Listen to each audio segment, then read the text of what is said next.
할렐루야. 오늘도 예배 자리 나오신 여러분 모두를 주님의 이름으로 환영하고 축복합니다. 또 주님이 주시는 놀라운 은혜로 충만하게 채워지시는 복된 예배 자리 되시기를 축복합니다. 우리 시간 기쁘게 힘있게 찬송하면서 예배 자리로 나가겠습니다. 예수를 나의 구주 삼고, 예수를 나의 구주 삼고, 성령과 피로써 거듭나니 이 세상에서 내 영혼이 하늘의 영광 누리. 다시 한번 찬양하겠습니다. 예수를 나의 구주 삼고, 성령과 피로써 거듭나니 이 세상에서 내 영혼이 하늘의 영광 누리도. 이것이 나의 간증이요, 이것이 나의 간증이요,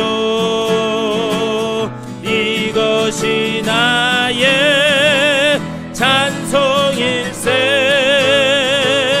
나 사는 동안 끊임없이 구주를 찬송하리로. 주 온전히 주께 맡긴 내 영, 사랑의 음성을 듣는 중에 천사들 왕래하는 것과 하늘의 영광 보리로. 이것이 나의 간증이요, 이것이 나의 간증이요, 이것이 나의 찬송일세. 나 사는 동안 끊임없이 구주를 찬송하리로. 주 안의 기쁨, 주 안의 기쁨 누림으로 마음의 풍랑이 잔잔하니 세상과 나는 간 곳 없고 구속한 주만 보이도다. 이것이 나의 간증이요,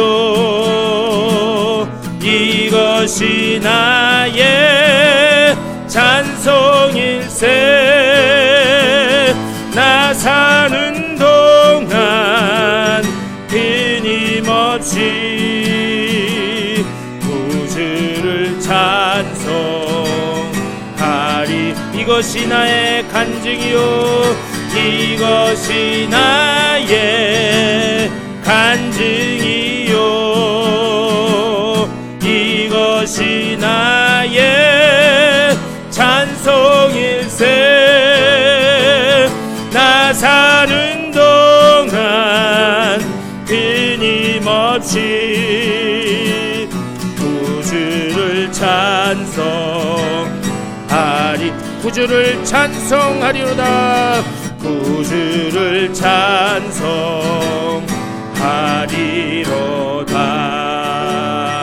아멘. 주님만이 우리의 능력 되시고 구주 되심을 믿습니다.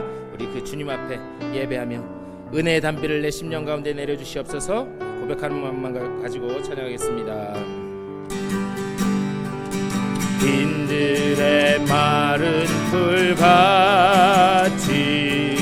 시들은 나의 영혼, 주님의 거룩한 성령 간절히 기다리네. 가물어 메마른 땅에 단비를 내리시듯 성령의 단비를 부어 새 생명 주. 가물어 메마른 땅에 단비를 내리시듯 가물어 메마른 땅에 단비를 내리시듯 성령의 단비를 부어 새 생명 주. 하늘 문 여소서 하늘 문 여소서 주의 뜻 이루게 성령님 오소서 이 땅에 영원. 하늘 문 여소서 하늘 문 여소서 주의 뜻 이루게 성령님 오소서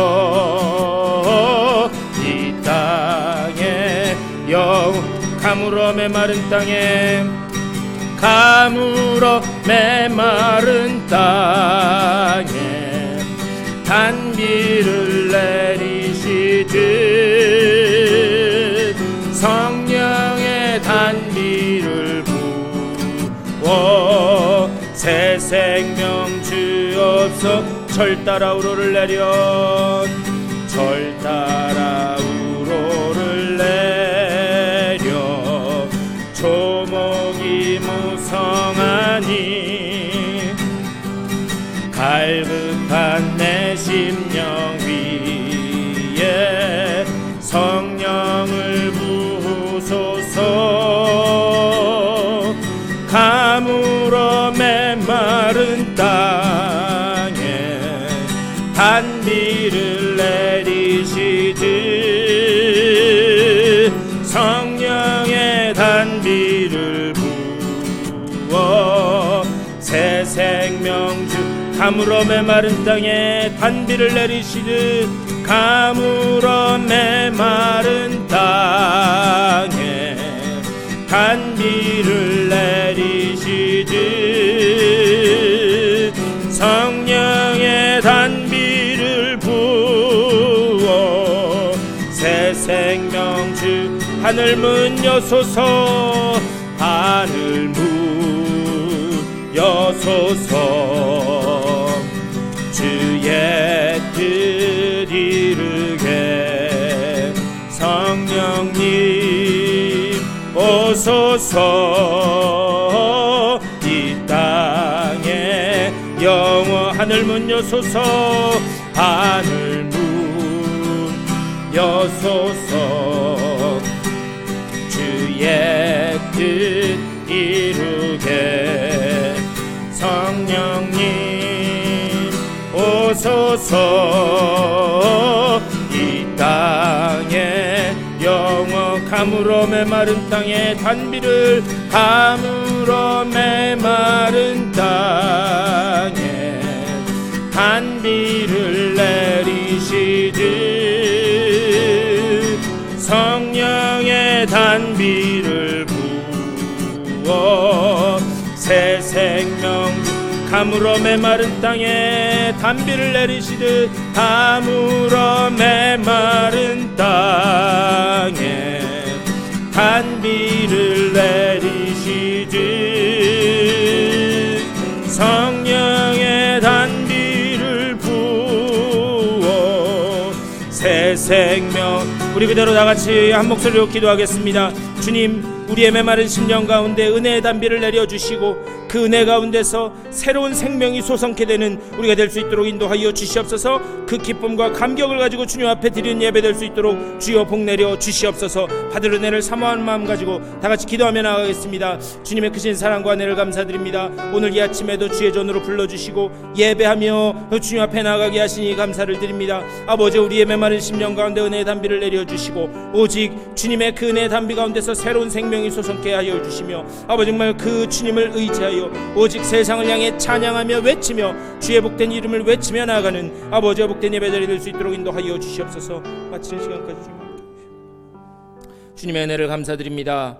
이 거룩하고 복된 주일에 주님 앞에 나와 예배하며 이 귀한 주일을 지키게 하시니 감사를 드립니다. 오직 주님을 나의 구주로 삼고 나의 능력 삼고 성령을 힘입어 주님 앞에 나아가고 또 세상을 향해 외치는 주의 복된 증인들 다 되게 하여 주시옵소서. 아버지, 우리의 힘으로 할 수 없습니다. 그러니 주님의 그 은혜와 능력이 필요합니다. 우리의 메마른 심령 가운데 은혜의 담비를 내려주시고 그 가운데 잃어버렸던 아버지의 그 생명을 다시 솟게 하여 주시며 그 기쁨과 감격을 가지고 주님 앞에 예배하며 찬양하며 나가는 복된 이 예배자리 될 수 있도록 인도하여 주시옵소서.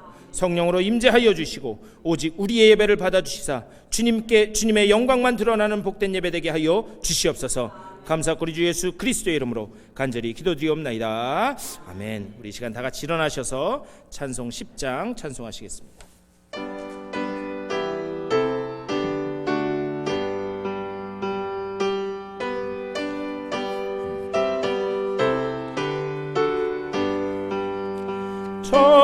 전능왕 오셔서 주 이름 찬송케 하옵소서. 영광과 권능의 성부여 오셔서 우리를 다스려 주옵소서. 강생한 성자여 오셔서 기도를 들으소서. 택하신 백성들 복 내려 주시고 거룩한 마음을 주옵소서. 위로의 주 성령 오셔서 큰 증거 주옵소서.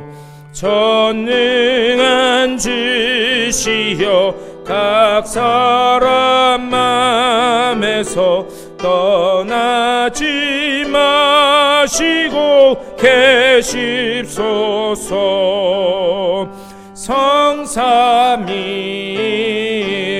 성삼일체께 한없는 찬송을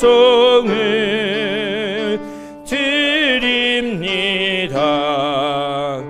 존귀한 주님을 영광 중배옵고 영원히 모시게 하옵소서. 아멘.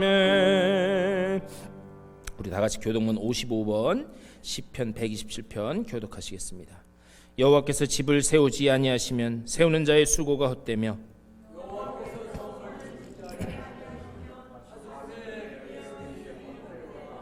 너희가 일찍 일어나고 늦게 누우며 수고의 떡을 먹음이 헛되도다.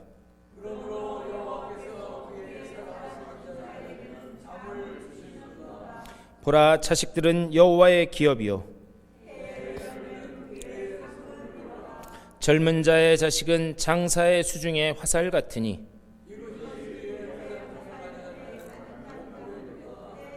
다 같이 그들이 성문에서 그들의 원수와 담판할 때에 수치를 당하지 아니하리로다. 아멘. 우리 사도신경으로 우리의 신앙을 고백하겠습니다.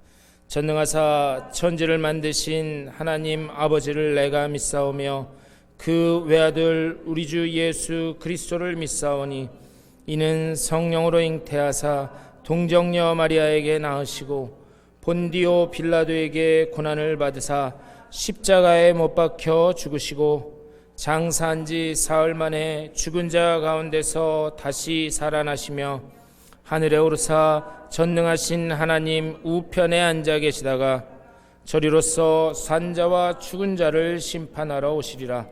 성령을 믿사오며 거룩한 공회와 성도가 서로 교통하는 것과 죄를 사하여 주시는 것과 몸이 다시 사는 것과 영원히 사는 것을 믿사옵나이다. 아멘.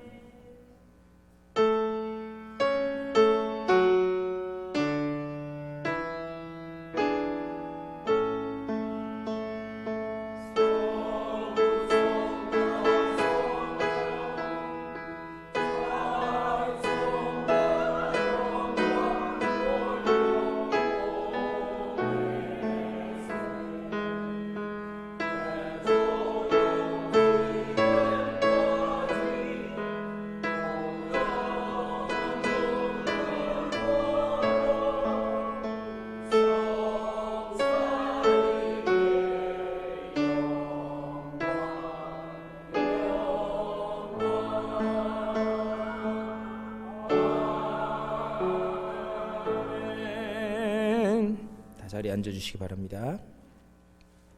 기도하겠습니다. 주님의 그 은혜를 감사드립니다. 그 은혜의 말씀이 우리를 붙들고 계시고 성령께서 우리에게 늘 새로운 힘 주시기에 우리가 주님 앞에 나올 수 있음을 믿고 감사를 올려드립니다. 주님께서는 늘 좋은 것 주시려고 하고 또 어디로 가든지 주의 지팡이와 막대기로 우리를 지키시고 보호하시려고 우리와 함께 하심에도 불구하고 여전히 죄 많고 부족한 우리들 내 뜻대로 살아가고 주의 음성에 귀 기울이고 살아가지 않음을 고백하며 주님 앞에 회개하오니 용서하여 주시옵소서. 말씀만 의지하게 하여 주시고 성령의 능력만 의지하게 하여 주시며 우리의 시선을 다른 데로 돌리지 않고 오직 주님께만 맞추는 주의 복된 백성들 다 되게 하여 주시옵소서. 주님께서 우리에게 맡겨주신 사명을 감당하기까지 있는 자리에서 충성하게 하여 주시고 또한 그 가운데 주의 영광이 드러남을 보며 주님을 찬양하는 우리의 삶 될 수 있도록 인도하여 주시옵소서. 주님이 뜻이 계셔서 세우신 아버지여 우리 아리조나 한인연합감리교회 아버지여 지금 현재는 부족하고 연약하지만은 우리에게 늘 새로운 비전과 소망을 주시는 줄 믿사오니 주님께서 우리에게 주신 그 비전만 순종하며 따라가는 우리 복된 아리조나 한인연합감리교회 될 수 있도록 인도하여 주시옵소서. 아버지여 이것을 위하여 마음을 하나로 모으게 하여 주시고 뜻을 하나로 모으게 하여 주시며 주의 말씀 가운데 뭉쳐져서 말씀 위에서 복음을 온전히 증거하는 주의 복된 증거자들로 다 설 수 있도록 인도하여 주시옵소서. 이 일을 위하여 맡은 자리에서 서로가 서로를 돌보며 충성케 하여 주시고 내 이 연약하지만 나의 힘을 보태 주님의 이 사명을 이루는데 최선을 다하는 주의 충성된 일꾼들로 삼아 주시옵소서. 오늘 주님 앞에 예배하는 주의 백성들 각자 여러 가지 개인적인 문제들 가지고 나왔습니다. 어디 가서 속 시원히 이야기할 수조차 없는 그 문제들 예배하는 가운데 십자가 앞에 내려놓사오니 주여 주님께서 우리의 짐을 대신 져주시고 주님께서 친히 앞서가시며 우리의 모든 그 닫혀있는 문들을 열어가심을 볼 수 있도록 영의 눈이 열려지게 하여 주시옵소서.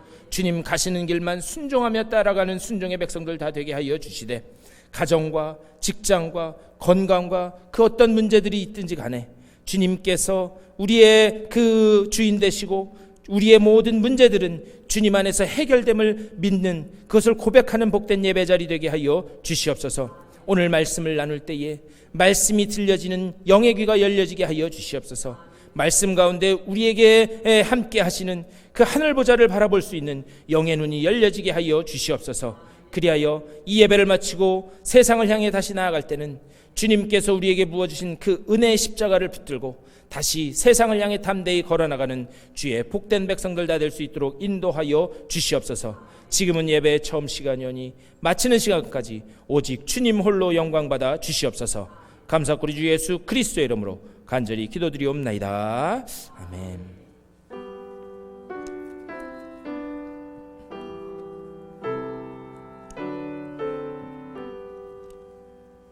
우리 찬송 한 장 더 하시겠습니다. 369장 우리 다 같이 찬송하겠습니다.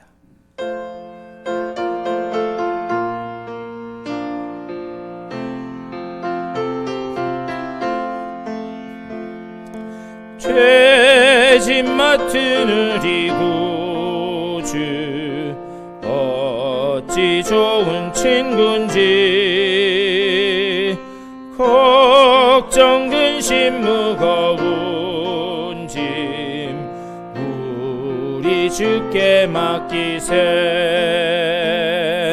주께 고함 없는 고로 복을 받지 못하네. 사람들이 어찌하여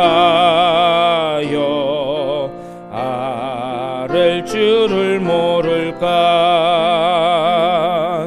시험 걱정 모든 괴로움 없는 사람 누군가.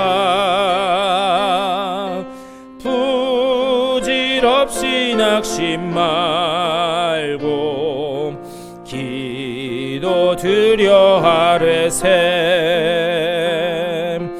이런 진실하신 친구 찾아볼 수 있을까.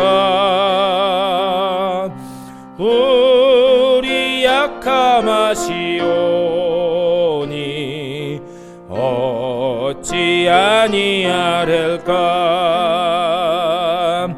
근심 걱정 무거운 짐 아니 진자 누군가. 피난처는 우리 예수 주께 기도드리세. 세상 친구 멸시하고 너를 조롱하여도 예수 품에 안기어서 참된 위로 받겠네.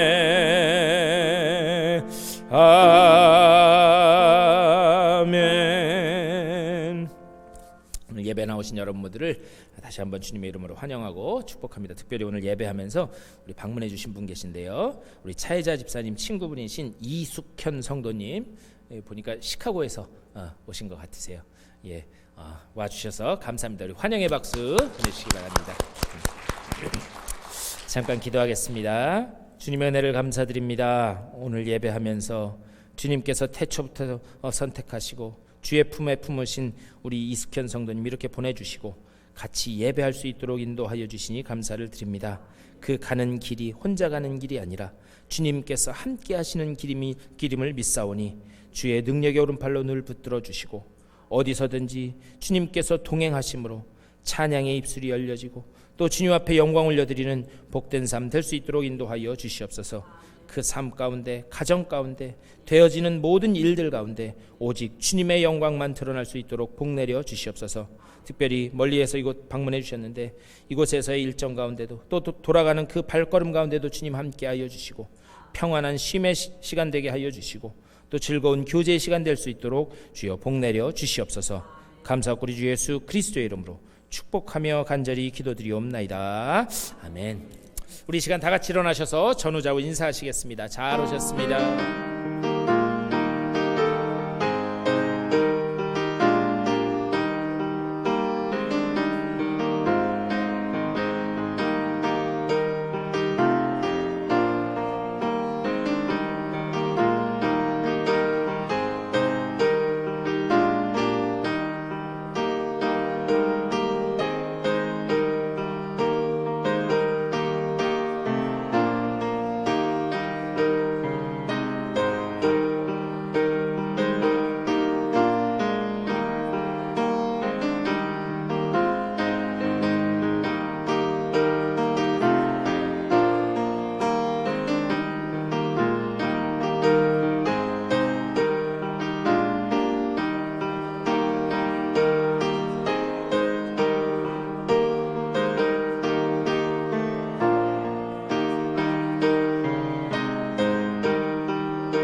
감사합니다. 우리 몇 가지 교회 소식 전해드리겠습니다.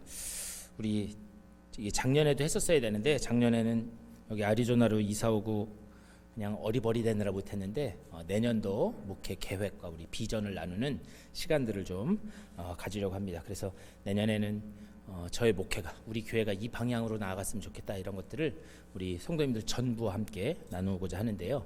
11월 중에 좀 했으면 좋겠습니다. 그래서 이따가 친교 나누시면서 여러분들 좀 일정을 조율하셔서 우리 주일날 예배 끝나고 뭐 1시간 정도면 되지 않을까 싶어요. 그래서 식사하시고 나누면서 이게 왜 중요하냐면 우리 교회가 어디로 가는지는 알아야 되잖아요. 그렇죠? 네. 우리가 어디를 긴 신앙의 여정을 떠나는데 우리가 여행 갈 때도 어디로 가는지 알고 가는데 목적 없이 여행하는 것처럼 그거 참 김 빠지는 거 없더라고요. 제가 예전에 해보니까 제가 예전에 미국 오기 전에 혼자서 누나 결혼식 끝나고 누나는 한국 들어가고 혼자서 차를 렌트를 해가지고 그래가지고 동부 지역을 헤집고 다닌 적이 있어요. 그런데 아침에 딱 일어나면 오늘은 어디 갈까 이거 생각하는 거예요.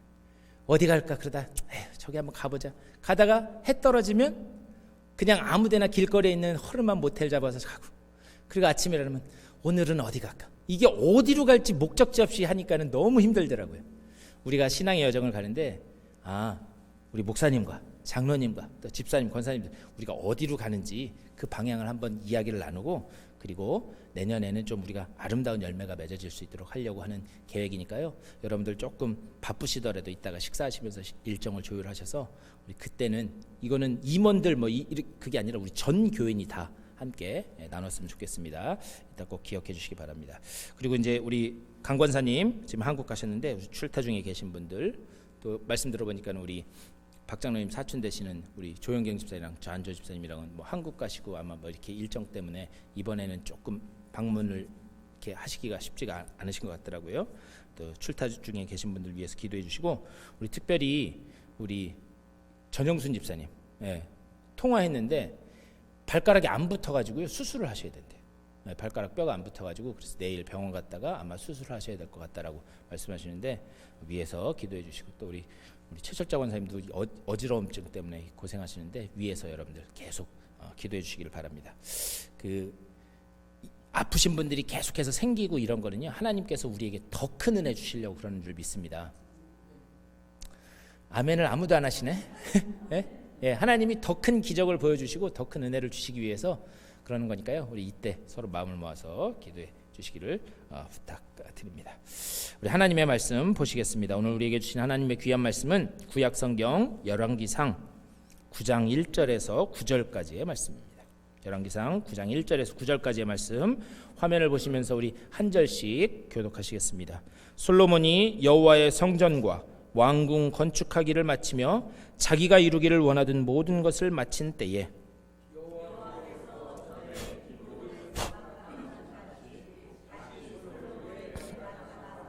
여호와께서 그에게 이르시되 내 기도와 내가 내 앞에서 간구한 바를 내가 들었은즉 나는 내가 건축한 이 성전을 거룩하게 구별하여 내 이름을 영원히 그곳에 두며 내 눈길과 내 마음이 항상 거기에 있으리니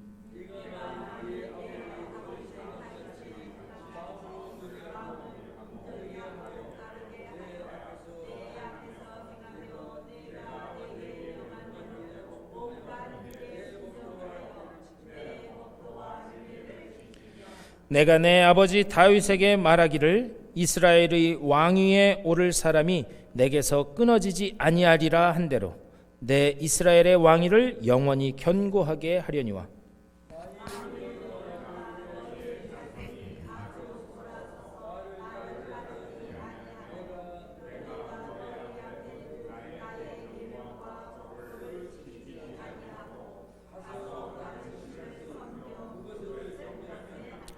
내가 이스라엘을 내가 그들에게 준 땅에서 끊어버릴 것이요 내 이름을 위하여 내가 거룩하게 구별한 이 성전이라도 내 앞에서 던져버리리니 이스라엘은 모든 민족 가운데서 속담거리와 이야기거리가 될 것이며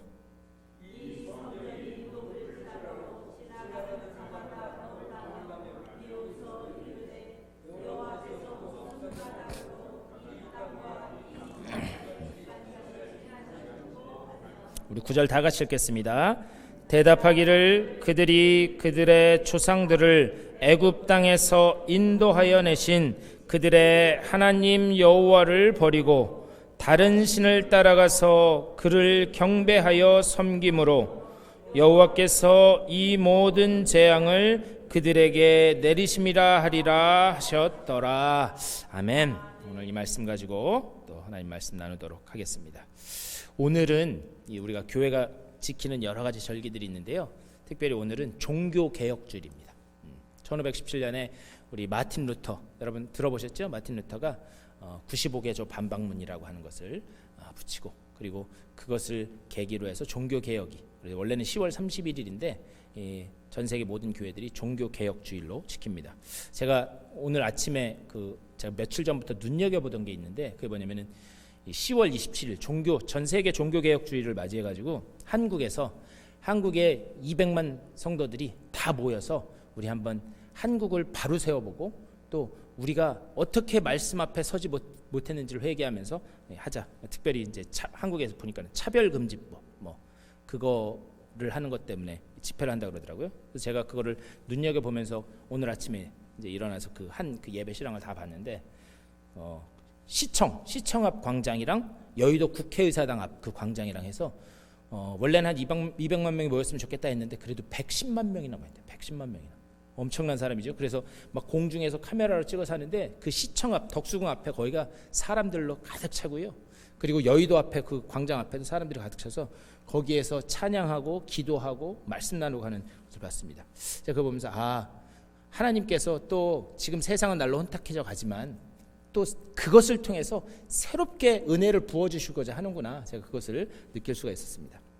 그러면서 삶 속에서 정말 우리 예수 믿는 사람으로서 하나님의 자녀로서 우리 삶 속에 어떠한 그런 개혁이 일어나야 되는가, 그것을 한번 생각해 보게 됐습니다. 근데 이렇게 사람의 인생에 개혁이 일어나서 사람의 인생이 바뀌게 되는 데는 여러 가지 방법이 있을 수 있어요. 그런데 그 중에서 한 가지 방법이 뭘까 이렇게 생각해 보면 인생의 태도를 바꾸는 것, 그것이 인생이 바뀌게 되는 그런 요인이 아닐까 한번 생각해 봤습니다. 그래서 인생의 태도라고 하는 것, 그것은 인생의 프레임, 인생의 틀이라고 할 수 있다, 그렇게 말씀드립니다. 근데 제가 이제 질문을 한번 드려볼 테니까요. 제가 드리는 질문에 한번 답해 보셨으면 좋겠어요. 화면에 나올 텐데, 내가 이 괄호 땡땡땡만 바꾸면 내 인생은 바뀔 수 있다. 자, 저 앞에 괄호 안에 여러분은 어떤 그 답을 넣으시겠어요? 땡땡땡만 바뀌면 내 인생은 바뀔 수 있다. 사실 이 질문은요, 서울대학교 심리학과 교수님이신 최인철 교수님이라고 하는 분이, 그분이 유튜브에 플라톤 아카데미라는 걸 하시더라고요. 그래서 철학과 세상 가치관과 이런 것들을 이제 같이 나누면서 하는 그런 프로그램인데, 거기에서 이분이 하신 그 질문이에요. 자, 과연 이 질문에 우리는 어떤 괄호 안에 무엇을 담을 수 있을까 한번 생각해 보셨으면 좋겠습니다. 근데 제가 예전에요, 성경 공부를 하면서 같이 성경 공부를 하던 우리 여러분이 계셨는데 이 질문을 내놓고, 자, 여러분은 이 괄호 안에 어떤 답을 내놓으시겠습니까? 라고 속으로 생각해 보라고 했어요. 속으로. 그랬는데 다른 사람 다 듣게 어떤 한 젊은 집사님이, 나는 마누라만 바꾸면 내 인생이 바뀔 수 있다, 이렇게 말씀하시더라고요. 사람들이 빵 터졌어요. 빵. 예. 마누라만 바꾸면 내 인생은 바뀔 수 있다. 그랬더니 빵 터져서 웃으면서 옆에 계신 다른 그 권사님이, 연세가 지으신 권사님이 그렇게 말씀하시더라고요. 아이고, 마누라만 바꿔? 집사님 와이프도 그렇게 똑같이 생각할 거야. 나는 남편만 바꾸면 내 인생은 바꿀 수 있다고. 예. 자, 여러분은 그 괄호 안에 어떤 답을 넣으실 수 있을까? 그런데 제가 앞에서 드린 말씀, 인생의 태도를 넣어서 답을 하면, 그러면 모든 사람이 공감하는 그런 답이 되지 않을까. 인생의 태도만 바꾸면 내 인생은 바뀔 수 있다. 내 인생을 바라보는 나의 태도만 바꾸면. 근데 말씀드린 대로 이 태도라고 하는 단어, 이거는 프레임이라고 말씀드릴 수 있어요. 근데 이 프레임이라고 하는 것은 뭐냐면 어떤 것을 바라보는 창틀이다라고 그렇게 말씀드릴 수 있습니다. 그 사람의 사고 구조가 어떤 거에 따라서 세상 만물, 내 주변에서 일어나는 모든 일들을 바라보는 시각도 달라질 수밖에 없다. 그 프레임으로 볼 수밖에 없다라고 하는 이야기입니다. 예를 들면 그런 거죠. 늘 부정적인 프레임에 갇혀 사는 사람은 어떤 일을 봐도 다 부정적으로 볼 수밖에 없어요. 그런데 어떤 일이 일어나든지 간에 늘 긍정적인, 낙관적인 사람은 늘 긍정적인 프레임으로, 긍정적인 눈으로 볼 수밖에 없다라고 하는 그런 사실입니다. 이렇게 프레임은 아주 중요해요. 그런데 이 프레임을 결정하는, 인생의 프레임을 결정하는 그런 여러 가지 요인들이 있는데 그 중에 제일 중요한 것이 바로 태도라고 하는 거예요. 태도. 내가 내 인생 앞에 어떤 태도로 설 것인가. 제가 이 말씀을 왜 드리냐면 우리는 하나님께서 우리를 하나님의 자녀 삼아 주셨는데 내가 크리스천으로서 하나님의 자녀로서 내 인생을 어떤 태도를 가지고 바라보고 하나님 앞에 우리가 어떤 태도로 우리의 인생을 살아갈 것인가, 그것을 한번 생각해 봤으면 좋겠다. 그렇게 말씀을 나누고 싶습니다. 우선 빌립보서 2장 5절에서 이렇게 말씀해요. 너희 안에 화면 보이시죠? 너희 안에 품으라 곧 그리스도 예수의 두 개의 괄호가 똑같은 단어가 들어가요. 마음. 너희 안에 이 마음을 품으라 곧 그리스도 예수의 마음이니. 우리가요 신앙생활을 왜 하느냐?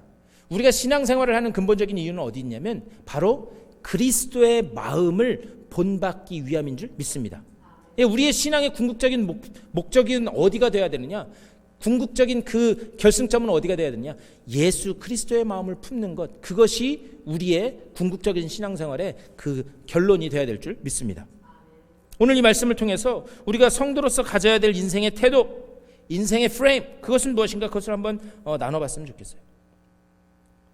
오늘 우리가 특별히 열왕기상 9장 말씀 읽었는데요, 이 열왕기상 9장 말씀은 솔로몬이 하나님의 전직기를 다 마친 후에 그때 이루어졌던 그런 일들을 하나님과 솔로몬 사이에 나눠졌던 대화를 쫙 기록하고 있습니다. 근데 이 대화를 보면 어떤 분들은 하나님이 이렇게 복 주셔가지고 솔로몬에게 이렇게 이 모든 일들을 이루게 하셨구나, 우리가 그렇게 이해하는 분들이 많이 있습니다. 근데 좀 오늘은 솔로몬에 대해서 좀 비판적인 시각으로 좀 봤으면 좋겠어요.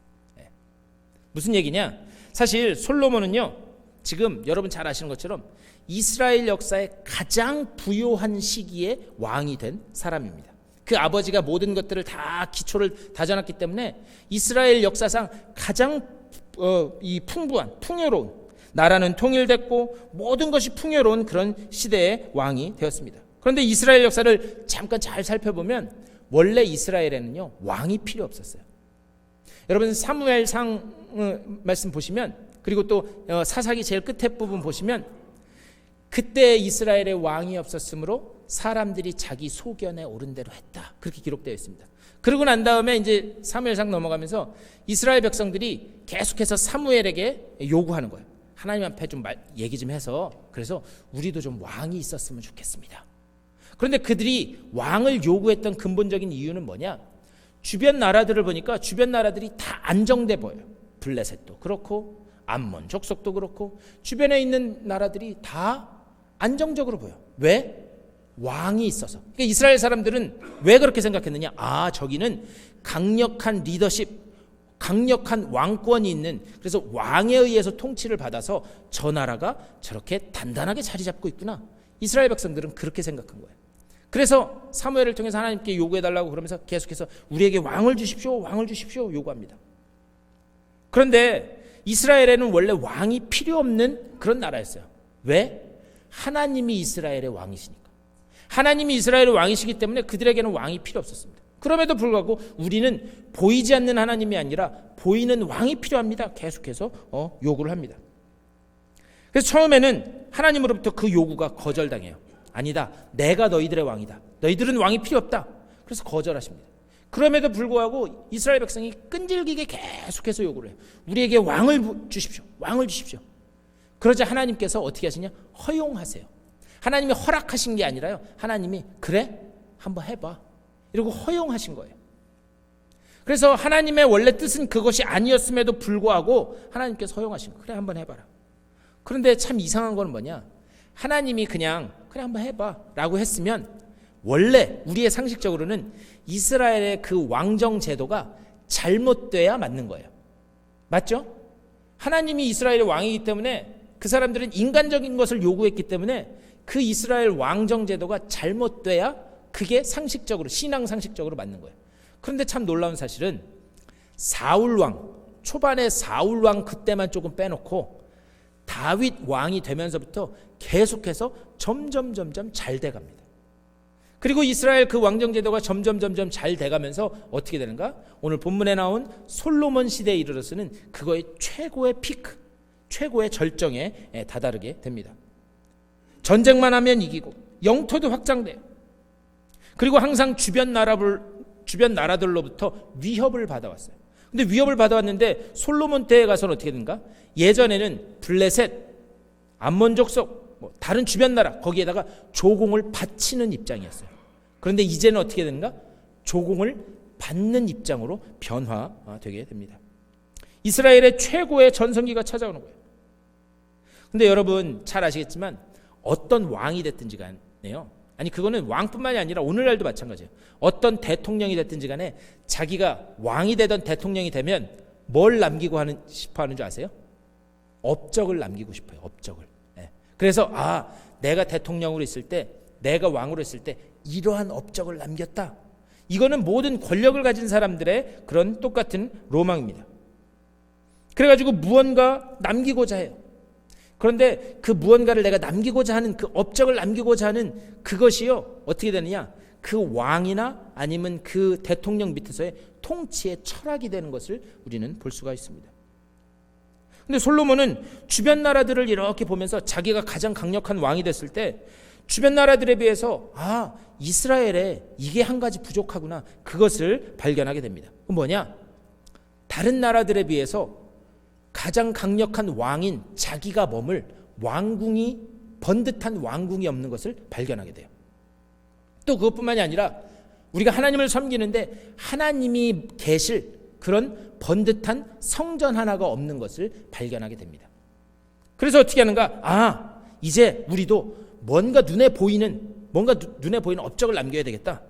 그래서 어떻게 하는가? 계속해서 건물 짓는 일만 해요.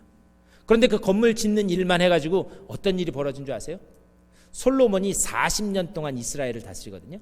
그런데 40년 이스라엘 다스리면서 7년은 성전 건축하는 데 사용합니다. 그리고 나머지 13년은 자신이 머물 왕궁 건축하는 데 보내요. 그럼 40년 중에 20년을 그냥 공사만 계속했다라고 하는 사실입니다. 도대체 솔로몬은 어떤 인생의 프레임을 가지고 있었기 때문에 이런 일들을 한 것인가? 우리 열왕기상 말씀을 보면요, 그가 가지고 있었던 인생의 태도, 인생의 프레임이 무엇이었는지 이렇게 얼핏 볼 수 있는 그런 구절들이 있습니다. 열왕기상 3장 4절 말씀을 보면은요, 그 3장 4절에 여러분이 잘 아는 솔로몬이 1000번째 드리는 이야기가 나와요. 그러니까 제사를 1000번이나 드린 거예요. 그러니까 1000번 제사를 드린 동안 얼마나 많은 제물을 하나님 앞에 잡아드렸겠어요? 또 4장 22절 그 이하를 보면은 솔로몬이 하루에 먹은 식사의 양이 나와요. 그런데 하루 식사를 위해서 소를 30마리나 잡았대요. 놀라지도 않으시네. 여러분 매일같이 소 30마리 잡아서 잡으세요?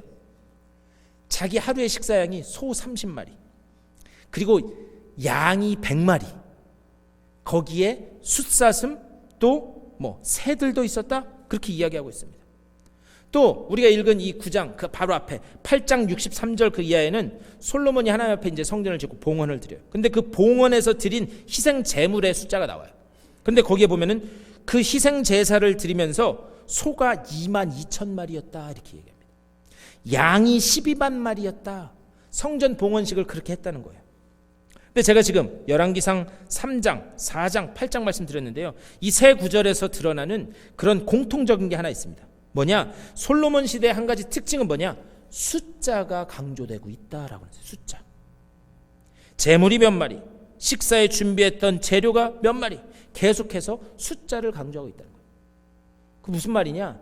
솔로몬이 가지고 있었던 인생의 프레임, 솔로몬이 추구했던 것은 숫자와 규모와 크기, 거기에만 집중하고 있었다라고 하는 사실이에요. 오직 숫자, 규모, 크기, 솔로몬은 거기에만 집중하고 있었다. 솔로몬은 이스라엘을 다스리는 그 기간 동안에 여기에만 관심을 기울였어요. 그래서 나중에는 어떤 일을 하느냐? 병거 숫자를 세는 그런 이야기가 나옵니다. 또 이방 나라들과 혼인을 함으로 인해서 외교 관계를 맺는, 많은 나라들과 혼인으로 외교 관계를 맺는 그런 일들을 해요. 재위기간 동안 나라의 크기를 넓히기 위해서 어떻게 하는가? 계속해서 끊임없이 공사하는 그런 일들만 기록되어 있습니다. 결국 솔로몬은 숫자, 크기, 규모, 이것이 그의 인생을 지배하고 있었던 프레임이었다, 이렇게 말씀드릴 수 있어요. 그런데 오늘 우리가 읽은 1절 말씀 한번 보셨으면 좋겠어요. 솔로몬이 여호와의 성전과 왕궁 건축하기를 마치며 자기가 이루기를 원하던 모든 것을 마친 때에, 이렇게 말씀해요. 여기서 중요한 말씀이 뭐냐? 제가 언더라인 쳤는데요. 자기가 이루기를 원하던 모든 것, 그게 성전이 됐던 왕궁이 되었던 하나님이라고 하는 명분은 빌렸을지 모르지만 결국 그 모든 것은 뭐냐? 자기가 원하던 것이었다는 거예요. 하나님이라고 하는 그 이름만 빌렸지 자기가 원하던 것, 결코 이것은 하나님의 의도했던 바가 아니다라고 하는 사람, 자기가 원하던 것을 이뤘다. 제가 이 말씀을 보면서 과연 우리는 어떤가 한번 생각해 보세요. 과연 우리는 어떤가? 근데 솔직하게 말씀드리면요, 사실 이런 솔로몬이 했던 그 행태에 가장 빠지기 쉬운 사람들이 목회자들이에요. 목회자. 하나님의 이름을 빌리기는 하지만 규모와 크기와 부흥과 숫자적으로 재정적으로 늘어나는데 하나님의 이름을 빌려서 결국 자기가 원하는 것을 이루려고 하는 그런 이 마음이 저 깊은 저변에 깔려 있는 이런 유혹에 빠지기 가장 쉬운 사람이 목회자가 아닌가. 얼마나 많이 모였는가, 규모가 또 얼마나 크고 또 얼마나 많은 사역을 하는가, 그것을 가지고 그 목회가 성공이다, 그 목회가 실패다. 말씀을 준비하면서 과연 여기에 나는 자유로울 수 있는가, 나는 자유로울 수 있는가 한번 생각해 봤습니다. 그리고 회개했어요. 근데 여러분들도 한번 가만히 생각해 보세요. 내가 가진 것, 내가 지금 손에 쥐고 있는 것, 이것을 가지고 내 인생이 성공이냐 실패냐, 이것으로 우리의 인생의 프레임을, 기준을 삼고 있는 것은 아닌가, 우리 스스로 한번 잘 생각해 봐야 됩니다. 그런데요, 솔로몬의 더 큰 문제가 여기서 드러납니다. 솔로몬의 더 큰 문제는 뭐냐? 온 나라를 파헤치고 20년 동안 공사를 하면서 재정적으로 압박이 가해지기 시작해요. 그렇겠죠? 20년 동안 공사만 했으니 얼마나 재정적으로 압박이 가해졌겠어요. 그래서 이스라엘 땅을, 그 재정적인 압박을 이겨보고자 이스라엘 땅을 파는 그런 일들을 합니다. 11절 말씀이에요. 우리가 읽진 않았지만 11절. 갈릴리 땅의 성읍 20곳을 히람에게 주었으니 이는 두로왕 히람이 솔로몬에게 그 온갖 소원대로 백향목과 잣나무와 금을 제공하였음이니라. 자신에게 공사 재료를 이렇게 제공한 두로왕 히람에게 이스라엘 땅을 주는 그런 일들을 해요. 그런데요, 원래 이 갈릴리 지역은 여호수아서를 보잖아요. 그러면 이스라엘 이 가나안 땅을 정복한 후에 온 지파 12지파가 제비 뽑기를 합니다. 그래서 제비 뽑기를 해서 아셀 지파에게 주어진 땅이에요. 그런데요, 이스라엘 이 여호수아서를 잘 보면 제비를 뽑았다는 것은 무엇을 의미하느냐? 그것은 하나님이 그 지파 사람들에게 그 땅을 언약으로 주었다라는 것을 상징적으로 나타내는 말이 제비를 뽑았다라는 말이에요. 즉 하나님이 아셀 지파에게 주신 땅이라는 거예요. 그런데 하나님이 언약으로 주신 땅을 이방 왕에게 팔았다라고 하는 사실입니다. 왜? 재정적으로 온갖 건축에 필요한 나무들을 두로왕 히람이 주었기 때문이다, 이렇게 얘기해요. 솔로몬이 갖고 있던 인생의 프레임, 그 삶의 태도는 무엇인가? 목적을 위해서 언약까지도 버리는 그런 인생의 나락으로까지 떨어지게 되었다라는 것을 암시하는 말씀이에요. 또 12절에서 이렇게 말씀합니다. 히람이 두로에서 와서 솔로몬이 자기에게 준 성읍들을 보고 눈에 들지 아니하여. 한번 여러분 가만히 생각해 보세요. 솔로몬이 재정적인 압박 때문에 갈릴리 땅 20곳을 성읍을 주었다라고 하는데, 여러분 같으면 여러분의 어떤 재정적인 압박이 생겨서 여러분이 가지고 있던 것들 중에 어떤 것들을 팔아야 돼요. 그러면 나한테 가장 소중한 것을 파시겠어요? 아니면 좀 덜 소중하다고 생각되는 것을 먼저 파시겠어요? 네? 그렇죠. 네. 내가 가지고 있는 중에 그래도 요거는 좀 남겨놓고 덜 소중하다고 생각하는 것을 먼저 팔겠죠. 그런데 여기 보면 12절에 히람이 두로에서 와서 솔로몬이 자기에게 준 성읍들을 보고 눈에 들지 아니하여. 솔로몬이 봤을 때 자기 눈에 봐도 저 성읍은 내줘도 괜찮겠다, 저긴 별로 쓸모없겠다, 그런 성읍을 내주었다라고 하는 그런 이야기입니다. 만약에 솔로몬이 하나님의 언약을 바로 알았다면 그렇게 할 수 있었겠는가? 언약의 땅을 가치 있다? 가치 없다? 인간의 눈을 가지고 그것을 판단할 수 있는 것인가? 하나님이 주신 땅은 내 눈에는 가치 없어 보여도 다 언약의 땅이 되어야 되는 줄 믿습니다. 하나님이 주신 거기 때문에 그것이 인간의 눈으로 가치 있다 없다가 아니라 하나님이 주신 거면 다 가치 있는 것으로 그렇게 여겨야 돼요. 그런데 솔로몬은 어떻게 하는가? 세속적인 가치로, 세상적인 프레임으로 하나님의 언약을 판단하는 그런 잘못을 저지르고 있는 것입니다. 이것은 내 이익에 이익이 된다, 내 이익에 도움이 된다, 안 된다, 그것으로 언약을 판단하는 거예요. 하나님이 우리에게 주신 말씀이 내가 지금 해야 될 이 이익에 도움이 되느냐 안 되느냐로 하나님의 언약을 판단하고 있다는 사실이에요.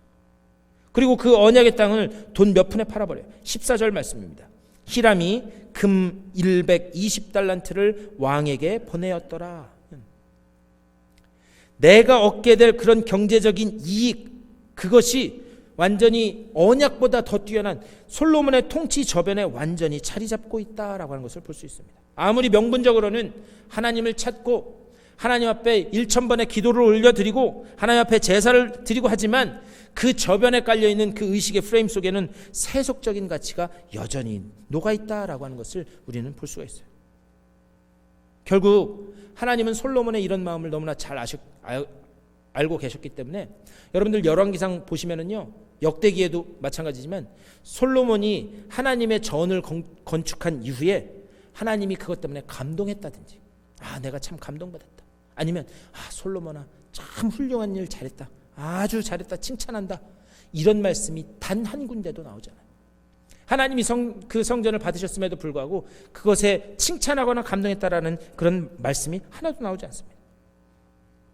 하나님은 거기에 관심이 있는 분이 아니셨어요. 하나님은 오직 어디에 관심이 있었는가? 4절에서 이렇게 말씀합니다. 오늘 우리 말씀 4절, 우리 한번 다 같이 읽어보실까요? 화면을 보시면서 4절 시작. 내가 만일 내 아버지 다윗이 행함같이 마음을 온전히 하고 바르게 하여 내 앞에서 행하며 내가 내게 명령한 대로 온갖 일에 순종하여 내 법도와 율례를 지키면. 아멘. 하나님의 관심은 숫자, 규모, 크기, 거기에 있지 않다는 거예요. 내가 얼마나 많은 성도들과 예배를 드리는가, 내가 하나님 앞에 예배하면서 얼마나 많은 재물을 가지고 왔는가, 거기에 하나님은 관심이 있지 않다라는 거예요. 대신에 하나님의 관심은 어디 있는가? 내가 온갖 일에 순종하는가, 내가 온전한 마음으로 하나님의 일을 하는가, 내가 바르게 하는가, 하나님의 관심은 오직 거기에만 있다라고 하는 사실입니다. 6절에서 또 이렇게 말씀해요. 만일 너희나 너희의 자손이 아주 돌아서서 나를 따르지 아니하며 내가 너희 앞에 둔 나의 계명과 법도를 지키지 아니하고 가서 다른 신을 섬겨 그것을 경배하면. 무슨 말인가? 하나님의 관심은 오직 여기에만 있어요. 계명과 법도를 지키고 있는가? 다른 신을 따라가며 우상을 숭배하고 있지는 않은가? 하나님의 관심은 거기에만 있었다라고 하는 사실이에요.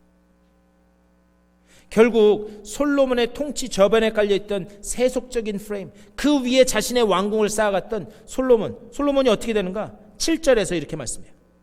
내가 이스라엘을 내가 그들에게 준 땅에서 끊어버릴 것이요 내 이름을 위하여 내가 거룩하게 구별한 이 성전이라도 내 앞에서 던져버리리니 이스라엘은 모든 민족 가운데서 속담거리와 이야기거리가 될 것이며. 언약 땅을 돈 몇 푼에 팔아버린 그 프레임대로 하나님도요 이스라엘을 이방 왕들에게 넘기는, 그래서 바벨론으로 포로로 가게 되는 그런 일들의 세상의 조롱거리가 되는 그런 불행한 결말을 맞게 된다라고 하는 사실입니다. 하나님의 관심은 어디 있는가? 오직 온전한 마음으로 규례와 법도를 지키고 있는가 아닌가, 그 말씀에 순종하는가, 거기에만 있는 줄 믿습니다. 그렇기 때문에요 하나님은 사도 바울을 통해서 그렇게 말씀하시는 거예요. 로마서 12장 1절, 우리 다 같이 한번 읽어볼까요? 시작. 그러므로 형제들아 내가 하나님의 모든 자비하심으로 너희를 권하노니 너희 몸을 하나님이 기뻐하시는 거룩한 산 제물로 드리라. 이는 너희가 드릴 영적 예배니라. 아멘. 거룩한 산 제물로 드리라. 여러분, 산 제물의 반대는 뭐겠어요? 예? 산 제물의 반대말은 뭐겠어요? 죽은 제물, 죽은 제물. 구약의 모든 제사에서 드려졌던 제물은 다 죽은 제물이라는 거예요.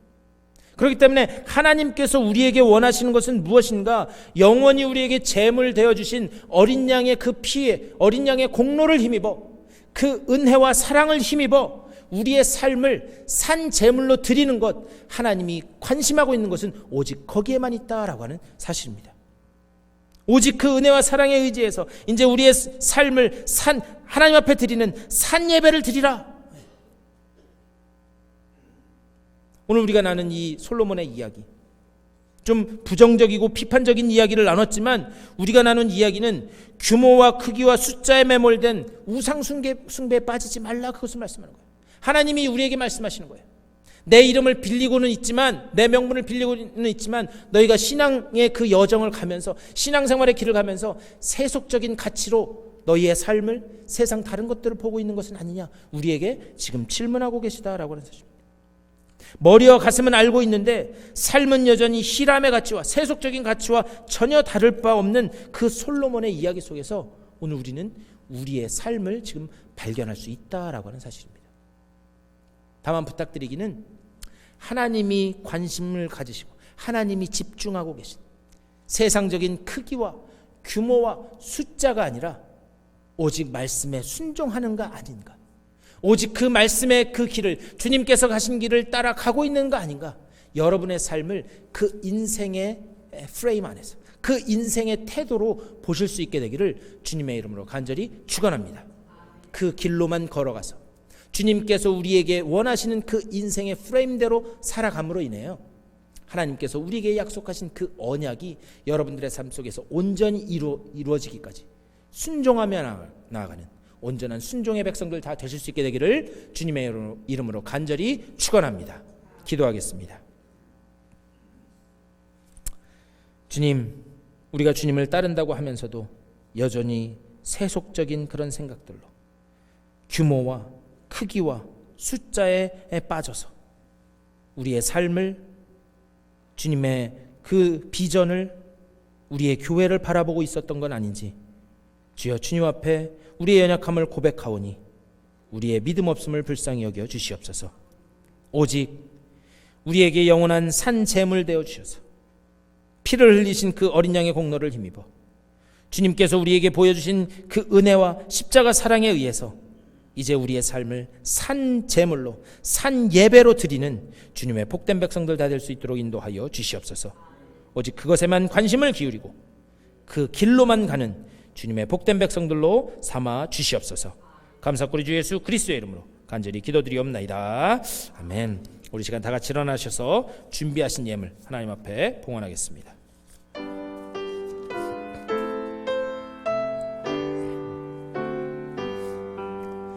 나의 생명 드리니 주여 받아 주셔서 세상 살아갈 동안 찬송하게 하소서. 나의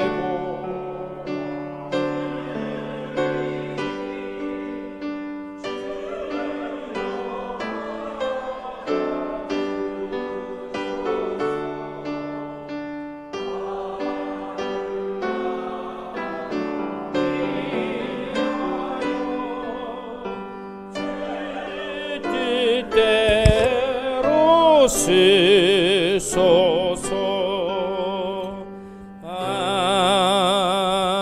아멘. 주님은 우리가 이 세상에서 주님의 복된 증인들로 서기를 원하시는 줄 믿습니다. 또 주의 말씀을 든 주의 거룩한 제사장으로, 또 주의 복된 전도자로 쓰기를 원하심을 믿습니다. 그리하여 매 순간순간 우리에게 은혜 베풀어 주시고 주의 권능의 손으로 붙들어 주시는 줄 믿사오니 그 은혜 가운데서 주님께서 우리에게 맡겨주신 바 그 사명을 온전히 감당하기까지 충성하고 순종하는 주의 순종의 백성들 다 되게 하여 주시옵소서. 이 모든 일들을 위하여, 이 사명을 위하여 주님께서 늘 우리에게 좋은 것 주시는 줄 믿고 감사를 드립니다. 그 은혜를 감사하면서 오늘 예배하는 주님의 귀한 백성들, 하나님께서 저들에게 주신 것의 일부를 다시 주님 앞에 올려드립니다. 이 예물 가운데 저들의 땀과 수고와 헌신이 담겨 있는 것 주님께서 누구보다 잘 아시는 줄 믿사오니 그 수고가 헛되지 않도록 누르고 흔들어 채우시는 귀한 복으로 주님 임재하여 주시옵소서. 그리하여 먹고 사는 것 때문에 주님의 일 하는 것 방해받지 않도록 삶 가운데는 기름짐이 넘치고 마음에는 늘 평안함으로 찬양의 입술이 열려지며 기도할 때마다 주의 음성이 들려지는 복된 삶 되게 주님 인도하여 주시옵소서. 가정을 지켜주시고 자녀들을 보호하여 주시며 늘 되어지는 일마다 주님께서 함께 하시는 귀한 역사가 나타날 수 있도록 복내려 주시옵소서. 이 예물이 쓰여지는 곳마다 오직 주님의 이름만이 높여 들려지고 주의 영광만 드러나는 귀한 역사가 나타나게 또한 복내려 주시옵소서. 감사꾸리 주 예수 그리스도의 이름으로 축복하며 간절히 기도드리옵나이다. 아멘.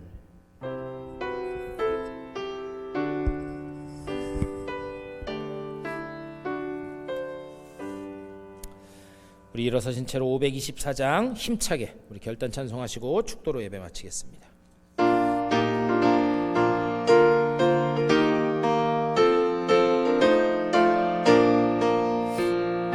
갈 길을 밝히 보이시니 주 앞에 빨리 나갑시다. 우리를 찾는 구주 예수 곧 오라 하시네. 죄악 벗은 우리 영혼은 기뻐 뛰며 주를 보겠네. 하늘에 계신 주 예수를 영원히 섬기리. 우리를 오라 하시는 말 기쁘게 듣고 순종하세. 구주를 믿기 지체 말고 속속히 나가세. 죄악 벗은 우리 영혼은 기뻐 뛰며 주를 보겠네. 하늘에 계신 주 예수를 영원히 섬기리. 주 오늘 여기 계시오니 다 와서 주의 말씀 듣세. 듣기도 하며 생각하니 참 진리시로다.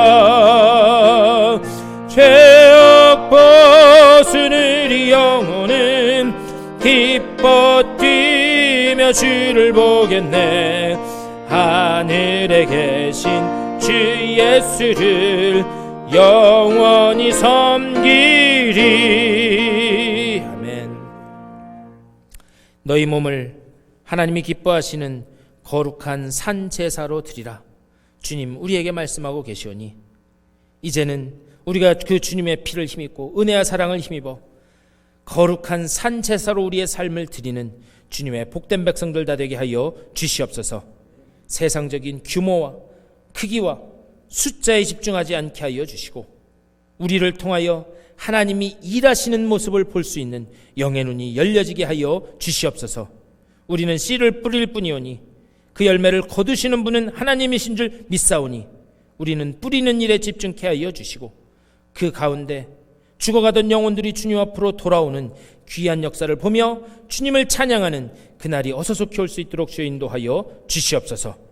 오늘 또 우리에게 주신 그 말씀을 붙잡고 세상을 향해 걸어나가는 주님의 귀한 백성들, 이들의 삶 가운데 주님께서 매 순간순간 힘주시고 능력 주심을 맛볼 수 있도록 주여 복내려 주시옵소서.